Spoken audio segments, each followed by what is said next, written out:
के चमोली से आई तस्वीरें एक बार फिर उस सवाल को सामने खड़ा कर रही हैं, जिसका जवाब हर बड़े निर्माण प्रोजेक्ट के साथ मांगा जाना चाहिए।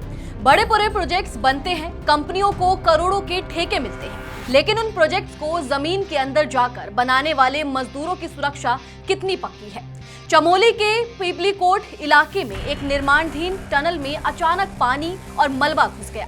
कुछ ही पलों में टनल के अंदर अफरा तफरी मच गई और कई मजदूर मलबे और कीचड़ के बीच फंस गए। इस हादसे में अब तक 7 मजदूरों की जान चली गई है, जबकि कई मजदूर घायल हुए हैं। हादसे के बाद रेस्क्यू टीमों ने कड़ी मशक्कत करते हुए फंसे हुए मजदूरों को बाहर निकाला है।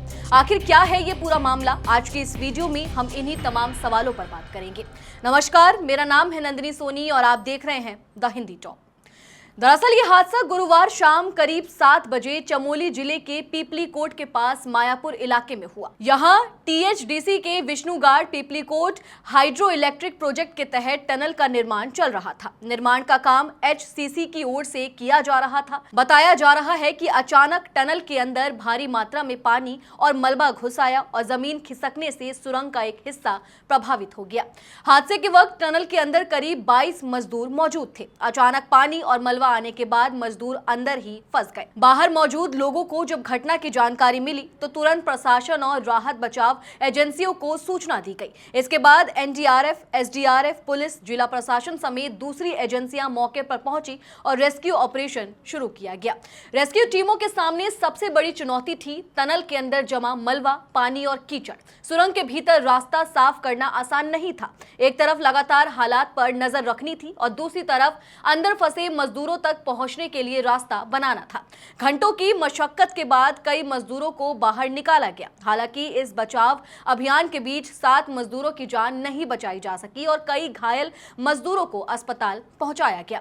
इस हादसे ने एक बार फिर पहाड़ी इलाकों में चल रहे बड़े निर्माण कार्यों और वहां काम करने वाले मजदूरों की सुरक्षा पर सवाल खड़े कर दिए, क्योंकि सवाल सिर्फ ये नहीं है कि हादसा कैसे हुआ, सवाल ये है कि क्या ऐसे हादसों को रोकने के लिए पहले से पर्याप्त सुरक्षा इंतजाम किए गए थे। हर साल बारिश का मौसम आते ही पहाड़ी राज्यों में ऐसी खबरें सामने आती हैं। कहीं सड़क पर भूस्खलन हो जाता है, कहीं निर्माणाधीन सुरंग में पानी भर जाता है, कहीं पहाड़ का हिस्सा टूटकर नीचे आ जाता है और इन घटनाओं की सबसे बड़ी कीमत अक्सर वही मजदूर चुकाते हैं जो इन मुश्किल परिस्थितियों में काम कर रहे होते हैं।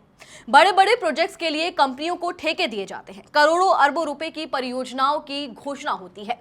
मशीनरी आती है, इंजीनियर आते हैं और निर्माण का काम तेजी से आगे बढ़ता है।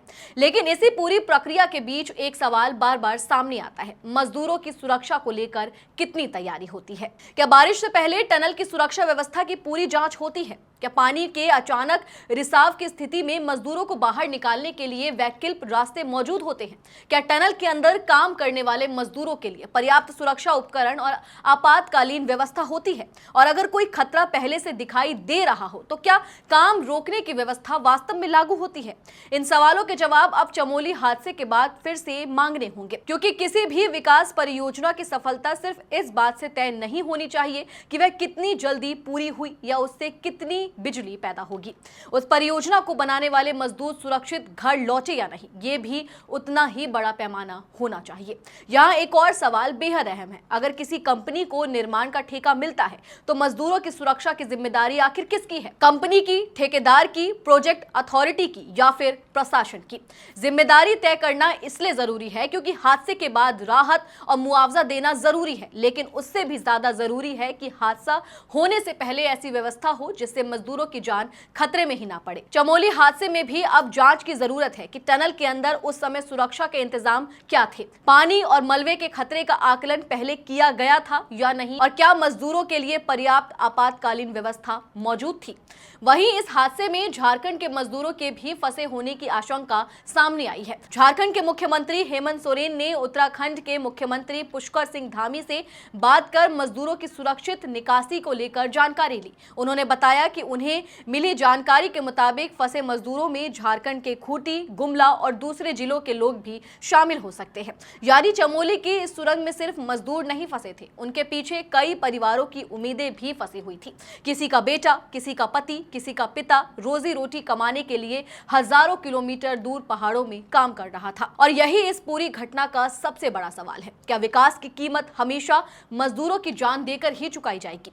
सरकारें और कंपनियां बड़े प्रोजेक्ट्स को विकास की तस्वीर के तौर पर पेश करती हैं, लेकिन उस तस्वीर के पीछे काम करने वाले मजदूरों की सुरक्षा अगर कमजोर है तो विकास की इस तस्वीर पर सवाल उठना स्वाभाविक है। चमोली हादसे के बाद अब जरूरत सिर्फ रेस्क्यू ऑपरेशन पूरा करने की नहीं है, जरूरत इस बात की भी है कि हादसे की वजह सामने आए, सुरक्षा व्यवस्था की जांच हो और अगर कहीं लापरवाही हुई है तो जिम्मेदारी भी तय हो। क्योंकि मजदूर सिर्फ किसी प्रोजेक्ट का हिस्सा नहीं है, वे वही लोग हैं जिनके हाथों से ये सुरंगें, सड़कें, पुल और बिजली परियोजनाएं तैयार होती हैं। इसीलिए जब कोई बड़ा प्रोजेक्ट शुरू होता है तो उसकी लागत में मजदूरों की सुरक्षा भी सबसे ऊपर होनी चाहिए। फिलहाल चमोली में राहत और बचाव अभियान जारी है और प्रशासन पूरे घटनाक्रम पर नजर बनाए हुए हैं। लेकिन इस हादसे के बाद सवाल सिर्फ चमोली तक सीमित नहीं रहना चाहिए। बारिश आएगी, पहाड़ों में निर्माण कार्य होंगे और विकास परियोजनाएं भी चलती रहेंगी, लेकिन क्या मजदूरों की सुरक्षा के लिए भी उतनी ही गंभीर तैयारी होगी? क्योंकि अगली बार ऐसी खबर सामने आने से पहले अगर सुरक्षा व्यवस्था